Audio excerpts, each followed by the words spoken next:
Good evening. Okay, என்ன அறிமுகப்படுத்திக்கிறேன். ஒரு 10 நிமிஷம் மட்டும் உட்காருங்க, சாப்பிட்டு முடிச்சிடுறேன். நிறைய பார்த்துட்டு இருக்கீங்க. ஒரு 10 நிமிஷம் தயாரா? சீக்கிரம் சொல்லி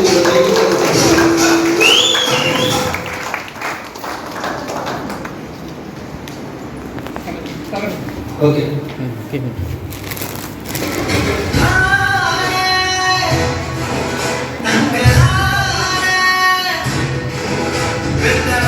என்ன அறிமுகப்படுத்திக்க, என் பேர் பி முருகேசன். இன்னைக்கு திருச்செங்கோட்லேருந்து இந்த ப்ரோக்ராம் வந்திருக்கேன். மைலேஜ் மார்க்கெட்டிங்கில் இன்னைக்கு ஒரு டிஸ்ட்ரிபியூட்டராக ஸ்டார்ட் பண்ணி படிப்படியாக கண்டினியூவாக பண்ணனோட ரிசல்ட் தான் இன்னைக்கு ஸ்டேட் டீம் கோஆர்டினேட்டர் ஆகிட்ட இந்த பிஸ்னஸை டெவலப் பண்ணிட்டு. ஃபர்ஸ்ட் ஆஃப் ஆல் இந்த வாய்ப்பு கொடுத்த கொஞ்சம் பேருக்கு நன்றி சொல்லணும். என்ன எனக்கு இந்த ஒரு வாய்ப்பு அப்படின்னு சொல்லி, ஏன்னா கரெக்டான ஒரு நபரை தேடி கண்டுபிடிச்சு நம்மளாம் ஒரு ஃபாலோ பண்ணாலும் ஃபாலோ பண்ணுவோம். என்ன இண்டஸ்ட்ரி கொண்டு வரக்கு 1.5 வருஷம் 2 வருஷம் ஆச்சு. என்னை துரத்தி உள்ள அந்த இண்டஸ்ட்ரிக்குள்ள தள்ளி விட்டு ஸோ இன்னைக்கு இந்த இடத்த அழகாக பார்த்துட்டு இருக்கக்கூடிய எனக்கு வாய்ப்பு கொடுத்த டிஸ்ட்ரிக்ட் டீம் கோஆர்டினேட்டர் லீடர் ராஜா சாருக்கு மிகவும் மனமார்ந்த நன்றியை தெரிவிக்கிறேன்.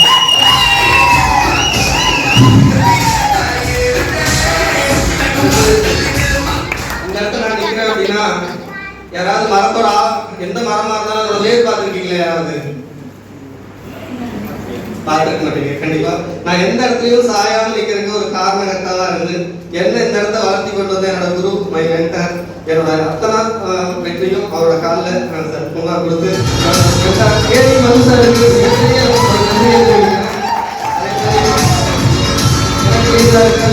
நடத்தவும் மிகப்பெரிய நன்றி தெரிவிக்கிறேன். அதே மாதிரி ஏன்னா ஒரு முக்கியமான ஒரு நபர், ஒரு சினிமாலாம் பார்த்துருப்பீங்க. சினிமாவில் வந்து பார்த்தீங்கன்னா ஹீரோவை தெரியும், காமெடியை தெரியும், வில்லன் தெரியும். யாராவது அது ஃபோட்டோ ஆர்டிஸ்ட்டை பார்த்துருக்கீங்களா? பேக்ரவுண்ட் ஒர்க் பண்ணுறவங்கள? ஆமாம், எனக்கு பேக்ரவுண்டில் நைட்டு 12 மணி ஆச்சும் கதவு தட்டுவேன். இந்த மாதிரி ஒரு நாளும் 2 மணிக்கு 3 மணிக்கு நான் எந்த டைம் போனாலும் தூக்கத்தில் இருந்துச்சு எனக்கு கதவை ஓப்பன் பண்ணி கொடுத்து என்ன இந்த இடத்த கொண்டு வர ஒரு காரணமாக இருந்த என்னோட சிங்கப்பெண் சுகன்யா மேடத்துக்கு மனமாக நன்றி. அதே மாதிரி இன்னும் முக்கியமாக என்னோட ஃபேமிலின்னு சொல்லணும்னா எங்கள் அப்பா அம்மாவுக்கு மிகப்பெரிய நன்றி தெரிவிக்கிறேன். ஏதோ பண்ணா அவர் என்ன பண்ணல, பண்ணவும் சொல்ல பண்ண வேணாம்னு சொல்ல, என்னமோ பண்ணிக்க அப்படிங்கிற மாதிரி என்னோட போக்கில் விட்டனால தான் நீங்கள் எஸ்டிசியான, அதுக்காக மிகப்பெரிய ஒரு நன்றி தெரிவிக்கிறேன். அப்பா அம்மா சித்தப்பா தம்பி எல்லாத்துக்கும் அந்த வீட்டில் எல்லாத்துக்கும் மிகப்பெரிய நன்றி தெரிவிச்சுக்கிறேன். அதே மாதிரி இந்த இடத்துல நான் நிற்கிறேன் அப்படின்னா எனக்கு என் உயிரோடு மேலான டிஸ்ட்ரிபியூட்டர் தான். டிஸ்ட்ரிபியூட்டர் இன்னைக்கு என்னோட ப்ரோக்ராம் பார்க்கறதுக்காக வந்துட்டு ஒரு என் டீம்ல இருக்க சோல்ஜர் டபுள் லீடர்ஸும் எல்லா டிஸ்ட்ரிபியூட்டருக்கும் மனமார்ந்த நன்றியை தெரிவிச்சுக்கிறேன். ஏன்னா நான் எப்பவுமே சொல்லுவேன், ஜஸ்ட் நான் ஒரு கேப்டன் மட்டும்தான், உங்களை நான் வந்து சொல்ற ஒரு வழிநடத்தி போற ஒரு லீடர் மட்டும்தான். மொத்த வேலையும் ஒரு கோட் இருக்குன்னா உங்களோட ஒருத்தரோட ஒரு சேல்ஸ் நல்லா இந்த இடத்துல வந்திருக்கேன் அப்படின்னு நான் எனக்கு தெரியும். அதனால எல்லா டிஸ்ட்ரிபியூட்டருக்கும் ஒரு மனமான நன்றியை தெரிவிச்சுக்கிறேன். நான் 2017 மைலேஜ் மார்க்கெட்டிங்கை ஸ்டார்ட் பண்ணேன். எல்லாரும் வச்சுருப்பாங்க 2017 நான் ஸ்டார்ட் பண்ணுறதுக்கு முன்னாடி நான் ஏர்டெல் ஆஃபீஸில் வேலைக்கு போயிட்டு இருந்தேன். அங்கே வேலைக்கு போயிட்டு இருக்கும்போதே இந்த ஒரு வாய்ப்பு எனக்கு கிடைச்சிது. அதுக்கு முன்னாடி ஏர்டெல் எல்லாருமே நான் மைலேஜ் வர்றதுக்கு முன்னாடி வாழ்க்கை நல்லா போகும், ஏன்னா சம்பளம் வரும், ஃபேமிலி பார்த்துக்கும் சூப்பராக போகும். ஆனால் மைலேஜ் வந்ததுக்கப்புறம் என்ன ஆகும், அது கொஞ்சம் லீவ் எல்லாம் போடுற மாதிரி இருக்கும். நல்லா போயிட்டு இருந்துச்சு. இதுக்கு முன்னாடி நெட்ஒர்க்லாம் பண்ணாலும் இந்த கம்பெனி பற்றி எனக்கு பெருசாக ஐடியாஸ் எல்லாம் இல்லை. ஒரு சோல்ஜர் ஆர்ச்சர் வரல என்ன பண்ணேன், கம்பெனி என்ன அப்படிங்கிறதெல்லாம் பெரிய நம்பிக்கை இல்லை. மைலேஜில் நான் வர முடியும் அப்படி பெரிய கம்பெனி அப்படின்னு. ஆனால் சோல்ஜர் ஆர்ச்சர் முடிக்கும் போது என்னாச்சு, கம்பெனியோட, ஏன்னா அப்போல்லாம் நான் கொடுத்து வச்சதுன்னு சொல்ல முடியும், எனக்கு கிடைச்ச ட்ரைனிங்லாம் மனோஜ் சார் மூலியமா கிடைச்சிச்சு. அவரை பார்த்தேன், இந்த ஃபீல்டில் இத்தனை வருஷம் இருக்காரு, இவ்வளோ பொசிஷன் வளர்ந்துருக்காருங்கிறத பார்த்து வளர்ந்த நான் அவங்க. அது மாதிரி அவர் பார்த்து ஒரு ஆர்ச்சர் வரும்போது என்னாச்சு, இதுதான் நம்மளோட கெரியர் அப்படின்னு சொல்லி நான் சூஸ் பண்ண ஆரம்பித்தேன். அப்போ தான் கொஞ்சம் பிரச்சனையை வர ஆரம்பிச்சிச்சு. என்னன்னா வேலையை கொஞ்சம் கம்மி பண்ணிட்டு பிஸ்னஸ் டெவலப் பண்ணுறதுக்காக நான் டைம் ஒதுக்க ஆரம்பித்தேன். ஸோ அந்த மாதிரி டைமில் என்ன ஆச்சுன்னா குடும்பத்துக்கு வருமானம் கம்மியாகும். கரெக்டாக இல்லைங்களா? குடும்பத்தில் வருமானம் கம்மியாச்சுன்னா என்ன ஆகும், மோசமான சூழ்நிலை எல்லாம் வரும். கரெக்டாக இல்லைங்களா? ஸோ அந்த மாதிரி வருமானம் கம்மியாச்சு. வருமானம் கம்மியானால குடும்பத்தில் நிறைய சண்டை சச்சரவு, பெரிய பிரச்சனைகள்லாம் வந்துச்சு. ஸோ ஸோ அந்த மாதிரி கொஞ்சம் படிப்படியாக போகும்போது ஓரளவுக்கு ஆட்சியாளர் டீம் கோஆர்டினேட்டர்லாம் வந்தேன். இதோட ஒரு மிகப்பெரிய ஒரு சம்பவம் நடந்துச்சு. ஏன்னா இந்த மைலேஜில் எப்பவுமே எல்லாம் சொல்லுவாங்க உங்களுக்கு லீடர் பார்த்துக்கோங்க. எனக்கு அந்த டைமில் என்ன நடந்துச்சு அப்படின்னா, லீடரோட மிஸ் அண்டர்ஸ்டாண்டிங்கால என்னோட டீம் எல்லாமே லீடர் எனக்கு மேலே சீனியர் 2 பேர் என்ன போயிட்டாங்க, வேற டீமுக்கு போயிட்டாங்க. அவங்க வேற டீம் போனாங்கன்னா அங்கே பார்த்தா நான் மட்டும் தான் நின்றுட்டு இருப்பேன். ஸோ அதுக்கடுத்து என்னது அப்படின்னா, அவர் போனது மட்டும் இல்லாமல் டீமில் இருக்க டிஸ்ட்ரிபியூட்டர் சேர்த்து கூட்டிகிட்டு போயிட்டாரு. இந்த வடிவம் சொல்லுவாங்க, வட்ட கிணறு இங்கே தான் எல்லாரும் தண்ணி கொண்டு போயிருந்தாங்க அப்படின்னு வாரியர் ப்ரோக்ராம் நான் செலிப்ரேஷன் நடத்தும் போது இதே மாதிரி ஒரு ஸ்டேஜில் 37 பேர் வச்சு பண்ணேன். ஆனால் டிசி அவங்க திரும்பி அங்கே ஒருத்தர் நான் தான் டிசி, ஏன்னா ரீபர்ச்சேஸ் போட்டு நான் டீம் கோஆர்டினேட்டர் ஆகிட்டேன். ஸோ அந்த இடத்துல நின்று அந்த இடத்துல ஒரு முடிவு எடுத்தேன். ஏன்னா அந்த டைமில் வந்து பார்த்துக்கிட்டீங்க அப்படின்னா என் ஃபேமிலியில் பெரிய ஒரு இன்சிடென்ட் நடந்துச்சு. வருமானம் இல்லை, இதெல்லாம் இல்லை. என் ஒய்ஃப் சூசைட் பண்ணிட்டாங்க, தூக்கு போட்டுட்டாங்க. ஸோ அந்த மாதிரி தர்மம் எனக்கு மறக்க முடியாம ஒரு சம்பவமாக மாறுச்சு. ஸோ அப்போ நான் ஒரு முடிவு எடுத்தேன். என்ன காரணத்தில் பணம் இல்லை, வருமானம் இல்லை, தகுதி இல்லைன்னு சொல்லிட்டு நீங்கள் புறக்கணிச்சாங்கல்ல, இதே ஒரு நாள் ஒரு தகுதி உயர்த்தி இவங்க எல்லாம் என்னோட ப்ரோக்ராம் கூட்டிட்டு வந்து உட்காந்து காமிக்குது, தகுதி இன்க்ரீஸ் ஆகுமா ஆகாதா? அந்த மாதிரி அன்னைக்கு ஒரு முடிவு எடுத்து மைலேஜ் பண்ண ஆரம்பித்தேன். அடுத்து team coordinator area team coordinator வரலும் இந்த பிஸ்னஸை கற்றுக்க ஆரம்பிச்சு, படிப்படியாக பிஸ்னஸ் கற்றுக்க ஆரம்பித்தேன். கற்றுக்கிறது ஏடிசி ஆனேன். அதுக்கடுத்து திடீர்னு என்னாச்சு, கொரோனா வந்துச்சு. அது இதோட பெரிய சம்பவம்.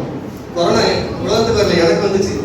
சிவாஜி படம்லாம் பார்த்துருக்கீங்கல்ல, சிவாஜி சார் என்ன ஆயிடுவாரு, செத்து போயிடுவார். கரெக்டா? திரும்ப என்ன பண்ணுவாங்க, திரும்பவும் இன்னொரு டாக்டர் வச்சு பழக்க வச்சுருவாங்க. அதே மாதிரி 25 நாள் ஹாஸ்பிட்டல் இருந்து முடியாதுன்னு தள்ளி விட்டு இங்கே திருச்செங்கோடு ஜிஹெச்சில் இருந்து நாமக்கல் ஜிஹெச்சுக்கு கூட்டிகிட்டு போய் உழக்கி வச்சு இந்த நபர் வந்து உலகத்தில் சாதிக்க பிறந்தவன் சாவரங்கள்ல அப்படின்னு சொல்லி உழக்கி வச்சாங்க. அதுக்கடுத்து நான் நினைச்சேன், கோயம்புத்தூர்லேருந்து கொட்டிக்கிட்டெல்லாம் கட்டிக்கிட்டு திருச்செங்கோடு வந்த சொந்த ஊருக்கு, இதுக்கடுத்து வேண்டாம் அப்படின்ட்டு.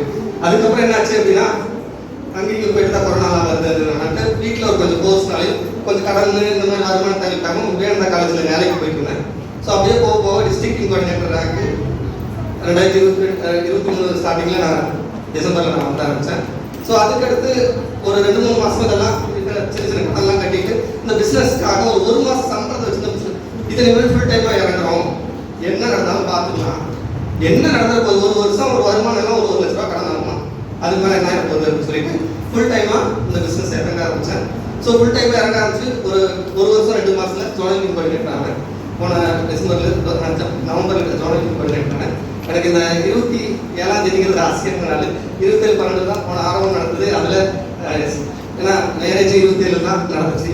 ஒரு செலிப்ரேஷன் டிசி செலிப்ரேஷன் 27 தான் நடந்துச்சு. இன்னைக்கு எஸ்சிசி செலிப்ரேஷன் 27 தான் நடக்குது. இந்த 9 எனக்கு ராசியான நம்பர், ஏன்னா லா ஃபஸ்ட் அடிக்கடி எடுக்கிறதுனால.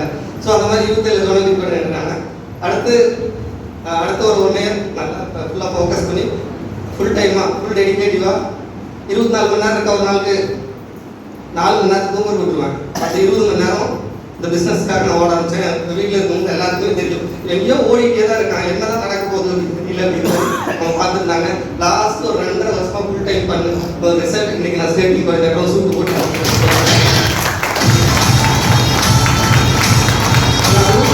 ஒரே ஒரு சின்ன விஷயம், இது வந்து ஷார்ட் டைம் பிஸ்னஸ் கிடையாது. சசிகுமார் சார் சொன்ன மாதிரி இப்போ உங்களுக்கெல்லாம் எந்த நடிகரை பிடிக்கும்?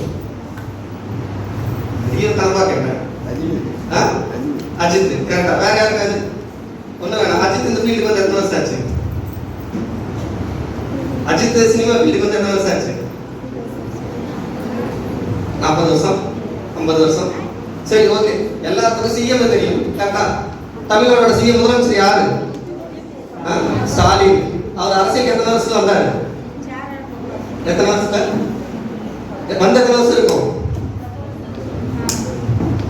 பரம்பரையா சொல்லுங்க, கணக்கெடுக்கலாம் இல்ல. டைமாக வீட்டுக்கு போகணும்.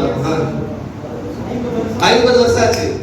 உங்களை நான் 50 வருஷமா ஒர்க் பண்ண சொல்ல, 5 வருஷம் எலெக்ஷன்ல ஒர்க் பண்ணுங்க.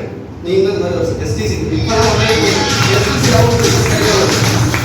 நிறைய பேர் பண்ற சின்ன தப்புன்னா, நான் வந்து 2 வாரம் ஆச்சு சார், ஒரு பொருளும் சேல் ஆகல, நான் பிசினஸ்க்கு போறேன், உங்க பொருளை தூக்கிங்க போங்க அப்படின்னு சொல்லி என்ன சொல்லிடுறேன், லீவ் விட்டா அது சொல்றது.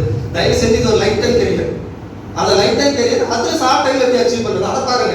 ஷார்ட் டைம்ல ஒரு 1 மந்த்ல எப்படி ஒரு சோல்ஜர் ஆகலாம், 1 இயர்ல ஒரு எஸ்டிசி ஆகலாம். அந்த மாதிரி ஷார்ட் டைம்ல அச்சீவ் பண்றது எப்படி மட்டும் ஜஸ்ட் பாருங்க.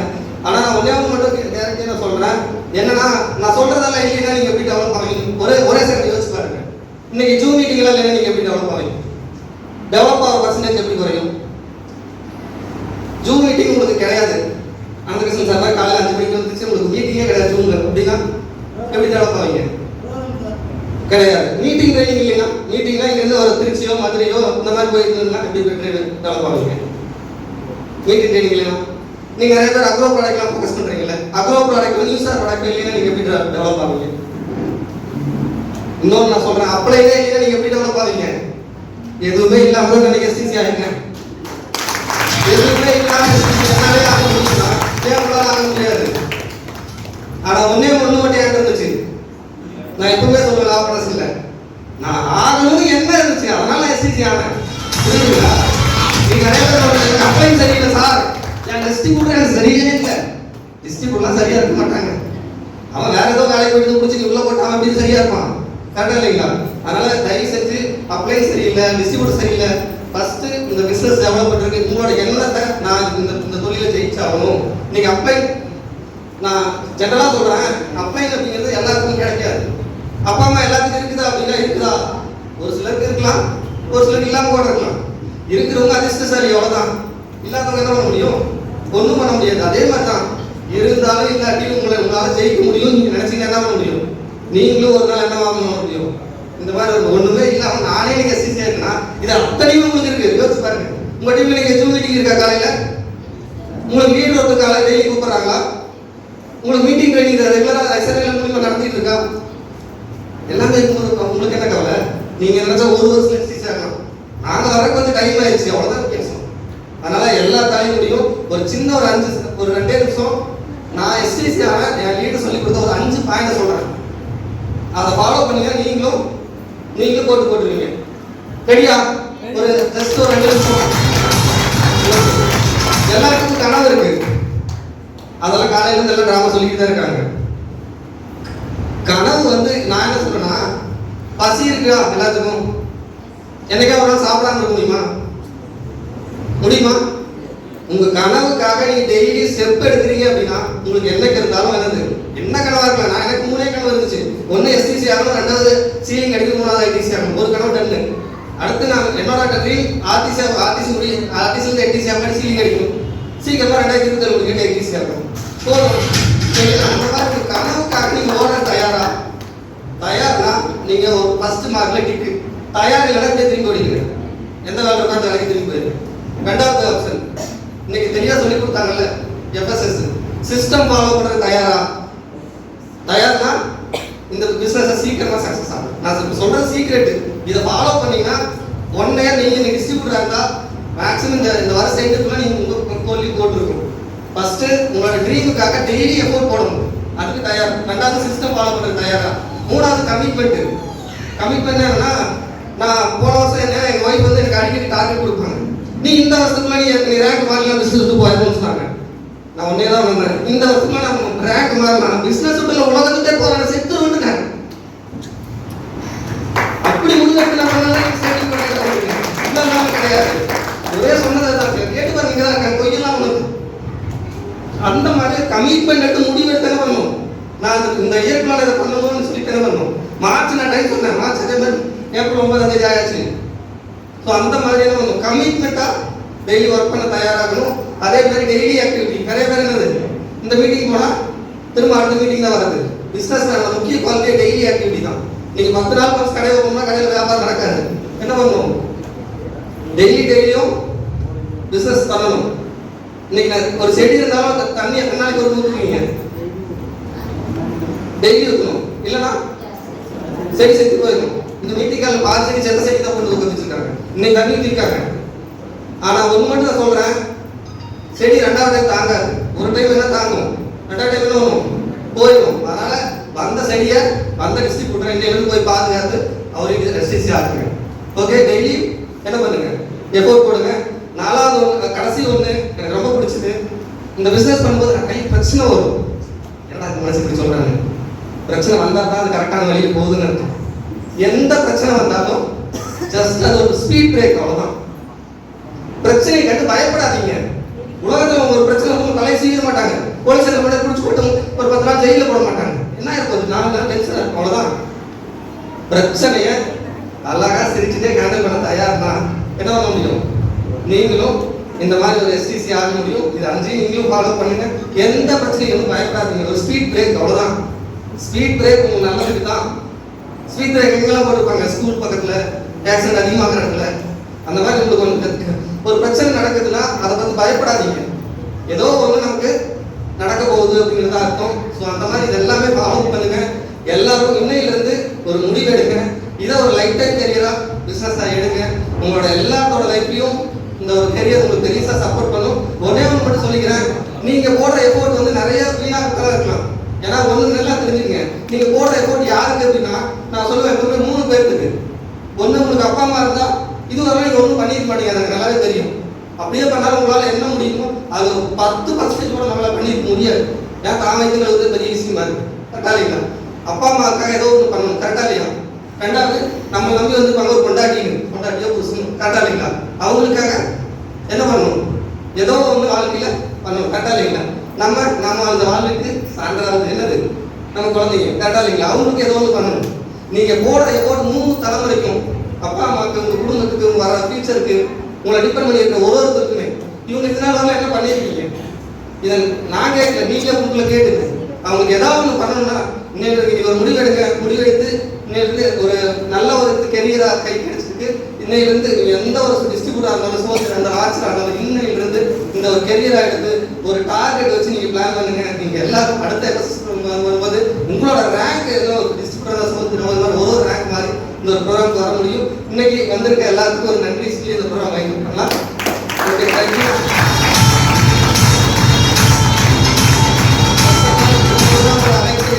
இன்னைக்கு புது டிஸ்ட்ரிபியூட்டரா இந்த தான் ஃபர்ஸ்ட் டைம் நான் வந்திருக்கேன் அப்படின்னு சொல்லிட்டு இந்த ப்ரோக்ராம்க்கு வருகை இருக்கக்கூடிய அனைத்து டிஸ்ட்ரிபியூட்டருக்கும், எஸ்என் அசோசியேட் சார்பாகவும், மைலேஜ் அண்ட் மார்க்கெட்டிங் கம்பெனி சார்பாகவும் நல்ல ஒரு நன்றியும் பாராட்டும் தெரிவிச்சுக்கிறேன். எல்லா டிஸ்ட்ரிபியூட்டரும் எனக்கு லீடர்ஸ் போஸ்ட் பண்ணியிருந்தாலும் இந்த எஃப்எஸ்எஸ்ல எனக்கு ஏதாவது கிடைக்கும்னு சொல்லிட்டு இந்த எஃப்எஸ் ப்ரோக்ராம் வந்திருக்க அனைத்து டிஸ்ட்ரிபியூட்டருக்கும், எஸ்என் அசோசியேட் சார்பாகவும், இன்னைக்கு மைலேஜ் மார்க்கெட்டிங் கம்பெனி சார்பாகவும் மிகப்பெரிய ஒரு நன்றியை தெரிவிச்சுக்கிறேன். அவங்க வந்து சோல்ஜர் லீடர்ஸ், எல்லா சோல்ஜர் ஆர்ச்சர் வாரியர் லீடர்ஸ்க்கும் ஒரு மனமார்ந்த ஒரு நன்றியும் இன்னைக்கு வந்து தெரிவிக்கிறதுக்காக மிகப்பெரிய ஒரு நன்றியை தெரிவிச்சுக்கிறேன். அதே மாதிரி இன்னைக்கு அவங்களையும் வழிநடத்தி போயிட்டு இருக்க team coordinator leader, area team coordinator, district team coordinator leader அனைவருக்கும் எஸ்என் அசோசியேட் சார்பாகவும், மைலேஜ் மார்க்கெட்டிங் கம்பெனி சார்பாகவும் மிகப்பெரிய ஒரு நன்றியை தெரிவிச்சுக்கிறேன். இந்த ப்ரோக்ராம் உறுதுணையாக இருந்து எல்லாம் சப்போர்ட் பண்ணி கொடுக்குறேன் ஜோனல் டீம் கோஆர்டினேட்டர் லீடர்ஸ் அனைவருக்கும் மிகப்பெரிய ஒரு நன்றியும் பாராட்டும் தெரிவிச்சுக்கிறேன். இன்னைக்கு ஸ்டேட் டீம் கோஆர்டினேட்டர் லீடர், இன்னைக்கு நமக்காக காலையிலிருந்து எம்சி ரொம்ப பவர்ஃபுல்லாக பண்ணிட்டு இருக்கக்கூடிய ஸ்டேட் டீம் கோஆர்டினேட்டர் சஜிதா மேடத்துக்கு மிகப்பெரிய ஒரு நன்றியும் பாராட்டும் தெரிவிச்சுக்கிறோம். அதே மாதிரி இன்னைக்கு இந்த ப்ரோக்ராமுக்கு வருகை தந்திருந்து நமக்கு எல்லாம் லேடிஸ்லாம் ரோல் மாடலாக நீங்கள் பண்ணிட்டு இருக்கக்கூடிய இன்னைக்கு ஜெயந்தி மணிகண்டன் மேடத்துக்கும் எஸ்என் சார்பாகவும் தெரிவிச்சுக்கிறேன். அதே மாதிரி இன்னைக்கு சாரோட நிறைய செக்ஷன் நான் பார்த்து நான் நிறைய கற்றுட்டு இருந்திருக்கேன். அந்த மாதிரி லாபரசன் குருவாகவும் இன்னைக்கு நிறைய விஷயங்கள் நமக்கு எல்லாத்துக்கும் எஃப்எஸ் மூலியமாக சொல்லி கொடுத்தேன். இன்னைக்கு start leader, artist leader Ananthakrishnan சாருக்கு நம்ம எல்லா தெரிவிச்சுக்கிறேன். அதே மாதிரி இன்னைக்கு நாங்கள்லாம் ஸ்டார்டிங்லேருந்து படித்த ஒரு நபர் அப்படின்னு சொல்ல முடியும். இன்னைக்கு அழகிய ஒரு புன்னகை மன்னனா இன்னைக்கு இந்த ப்ரோக்ராமுக்கு வருகை இருக்கக்கூடிய இன்னைக்கு continental team coordinator leader R Sasikumar சாருக்கு இன்னைக்கு அதே மாதிரி இன்னைக்கு என்னோட சொல்றதுக்கு வார்த்தைகளே கிடையாது. ஏன்னா நான் இந்த இடத்துல இருக்கேன்னா ஒரு முக்கியமான நபர், என்னோட மென்டார், என்னோட குரு, என்னோட எல்லா வளர்ச்சிக்கும் உறுதுணையாக இருந்து இன்னைக்கு நான் இந்த இடத்துக்கு கொண்டு வந்து நிறுத்திய இன்னைக்கு continental team coordinator leader coach அவர் பிராண்ட் அம்பாசிடர் கேவி மது சாருக்கு, என்னோட ஃபேமிலி சார்பாகவும் தலைமுறை சார்பாகவும் இன்னைக்கு ப்ரோக்ராம் மைண்டர் பண்ணது டீயோ ஸ்நாக்ஸ் அரேஞ்ச் பண்ணியிருக்கு. எடுத்துட்டு இன்னைக்கு டீயை குடிச்சதுக்கப்புறம் ஒரு முடிவெடுத்து இந்த காலிலேருந்து காலை வெளியில் எடுத்து வைங்க. உங்களுக்கு அடுத்த ஒரு ப்ரோக்ராம் வரும்போது நீங்களும் ஒரு இந்த மாதிரி ஒரு அடுத்த ரேங்க்ல நீங்கள் ஒரு ஸ்டேஜில் வர நம்பராக இருக்குன்னு சொல்லிட்டு இன்னைக்கு அட்டன் வந்திருக்கக்கூடிய என்னோட சொந்தக்காரங்கள்லேருந்து வந்து எல்லா டிஸ்ட்ரிபியூட்டர் லீடர்ஸ் அனைவருக்கும் மீண்டும் ஒரு மிகப்பெரிய நன்றியை தெரிவித்து ப்ரோக்ராம் தேங்க்யூ.